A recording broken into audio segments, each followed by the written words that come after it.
A new addition to the Arkansas track team. He was born with a birth defect called fibular hemimelia, which means his two fibulas did not form correctly. So his parents decided to amputate both legs below the knee just when he was 11 months old. It didn't slow their son down though. Hunter is the first double amputee to receive a D1 scholarship. He is the Utah state record holder in the 400 meters and a silver medalist in the same event at the Paralympics in Rio. With more on his story, here's Destiny Washington. Thank you for joining us today, Hunter. Yeah. So I was on your Instagram page and I saw a quote and it said, "They told me I would never walk, so I learned to run instead." Can you tell me how this quote has kind of defined how you live your life? Yeah, it's kind of just like a tribute to my whole entire life growing up, you know, especially when I was born with the first diagnosis. Doctors thought that I'd never be able to walk.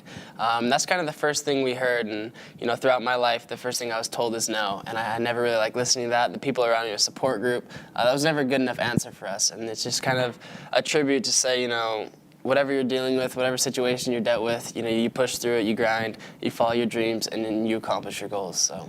At what point did you know you could play sports just like any other kid on the team? I mean, throughout my whole childhood, I was competing with I had two older brothers. I was competing with them, trying to keep up. I played little league sports with my friends, so just kind of throughout me growing up, it was something that I always, you know, partook in. And as I got older, you know, I started to find out what I liked to do and what I was good at, and then I kept, you know, practicing at those areas, and that's kind of how I ended up here. Do you prefer running against other amputees, or do you like running against able-bodied people? I think track and field is a really cool sport because it doesn't really matter who you're running against. I mean, you're in your own lane, you're doing your own race. So it doesn't really matter who I'm competing against. You know, I just kind of try to run my race. And that's what I love about track and field. You know, it's not about who else is in the race. It's about you and your performance and what you've done to get to that point. So. What would you say to the people who think that you do have some kind of advantage running with prosthetics? I mean, there's a lot of controversy on both sides of it, so I really try not to worry about it. I just do what I do. Most of those people don't see the work we put in on the track. You know, they just see what happens race day.